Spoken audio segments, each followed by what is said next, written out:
Now here's the next one. Respond. The ability to let life touch you. Don't let it kill you, but let it touch you. Here's what's important. Let sad things make you sad. Because we need to understand the depths of sadness so we can understand the incredible ecstasy of joy. The other times I'm eating popcorn waiting for the movie to finish. I mean, you know, this time I got it. I got it. Live, I know, but if you'll go through a bit of the emotional drama again, it'll drive that experience so deep in your consciousness it'll never go away. Now, this is not to drag you back into the past. This is not to drag you down into the sadness that if that was all there was to life, it would overwhelm us all. It's not to do that, but it's to make you a richer person in terms of the full spectrum of emotional content. It's to make you a whole person to better understand someone else's dilemma if you let the dilemma of certain things affect you as much as it can. Reflect back and let the thought of it, you know, put your head between your legs as you ponder, wow.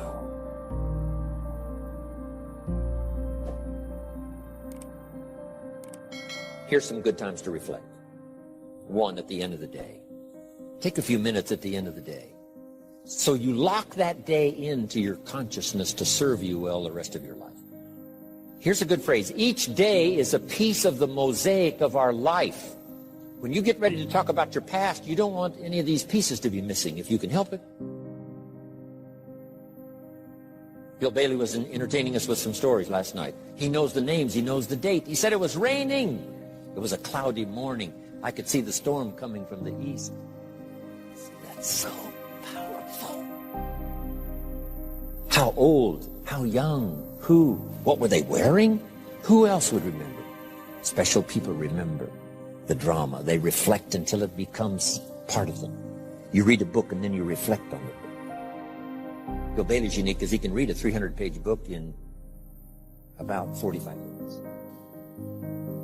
And then he can tell you about this book and make it more fantastic than if you read it yourself. So I just follow him around and don't have to read so much. Incredible. Reflect. At the end of the week, jot down, take a few hours. Hey, a week is such a piece of your life. You traded labor for a paycheck.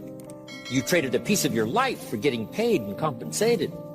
And all of the other drama of the things that happen to you, social, personal, spiritual, physical.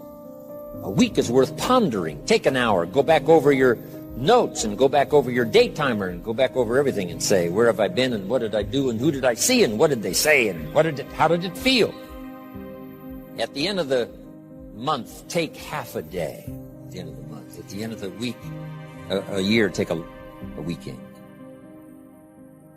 Time to reflect.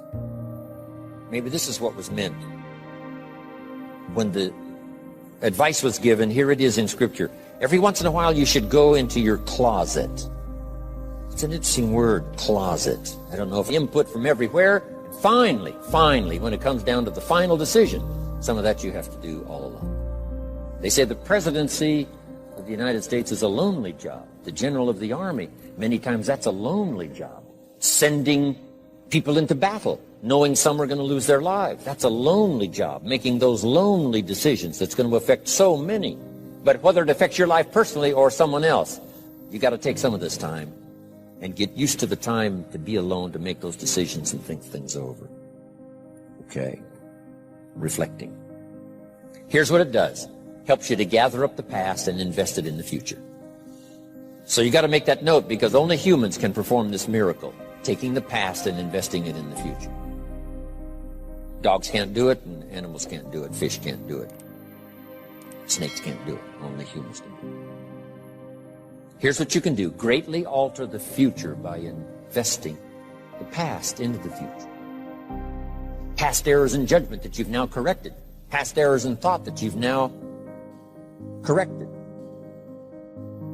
Past loss of time that you now know better how to utilize. Now you begin to invest all this into the future. You can't believe the productivity scale. You can't believe the learning scale. You can't believe what will start coming out now into the future. Your promise will be brighter than you ever thought possible. Learning to gather up the past and invest it in the future. When my father was about to turn 76, I said, "Dear Father, can you imagine what it's going to be like to gather up the last 75 years and invest them in your 76th year?" Wasn't that a good idea? That's better than saying, "I think I can hang on one more year." I mean, come on. Gathering up the past and investing it in the future. Jot this down. The past is currency. We sometimes use this expression, this person has a wealth of experience. Is experience wealth? And the answer is yes, it's wealth. The past becomes currency, coin, commodity, available now from lessons learned, from emotions gathered, from things not missed, from colors and sights and sounds and highs and lows, and progress and deceleration. All of that combined now, put into the next few weeks, the next few months, the next year. You can imagine the accelerated progress that comes from learning to do this exercise. It's very important. Now here's number 4. We absorb, we respond, we reflect. Number 4, now we must act. We must now put all of the learning and the emotional content into activity. Why? Without that, reality eludes us. It cannot be created. You can't create a career unless you do these 4 steps. Absorb what you can, learn all you can, respond to it and let it affect you. Let the emotional part of it drive you. Sharing has a certain unique magic of its own. Here's what I learned in sharing ideas. If you share an idea with 10 different people, they get to hear it once, you get to hear it 10 times. So here's part of self-interest for yourself, getting you even better prepared for the future. Share ideas. Share with your family. Share with the people around you. Share with other employees. Share with your colleagues. Because by sharing, 2 things happen. Here's what we call it. I don't know how to explain it, but I do know it happens. And I don't know all about how it happens or why it happens. It just happens. When one person shares with another, 2 things happen. The audience could be transformed, and so could the speaker.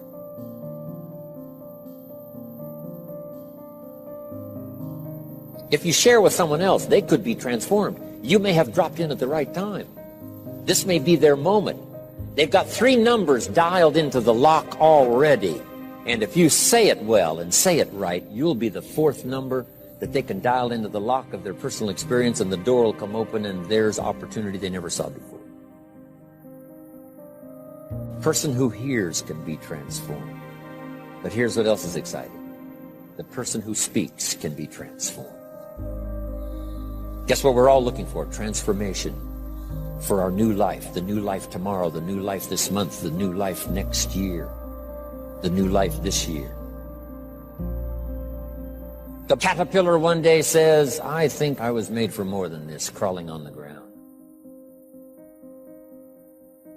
So the butterfly climbs the tree, attaches himself to a leaf, and spins the cocoon. Who knows what disciplined effort it takes to spin a cocoon? But something inside the caterpillar says, "I was designed for something more than being just a caterpillar." And then when the cocoon is ready and it opens up, out comes a butterfly that flies away. Maybe singing, "I think I can fly. I think I can touch the sky. I used to be a caterpillar on the ground. Now I fly." I'm asking you to go through such a metamorphosis. I'm asking you often to go through a period where you say, "New skills, new things are waiting for me." And part of this will come if you'll translate for other people what you feel in your heart and in your soul. As awkward as your language might be at first, don't hesitate to do it. Here's what sharing does. Makes room for more. If this glass is full of water, wow, here's my coffee. I won't take as much time as Ziegler did. Key question. If this glass is full of water, can it hold any more? If the glass is full of water, can it hold any more? And the answer is yes. Yes, if you pour some out. So jot that down. If you want more, you've got to pour out what you got. Then you have the opportunity to receive more.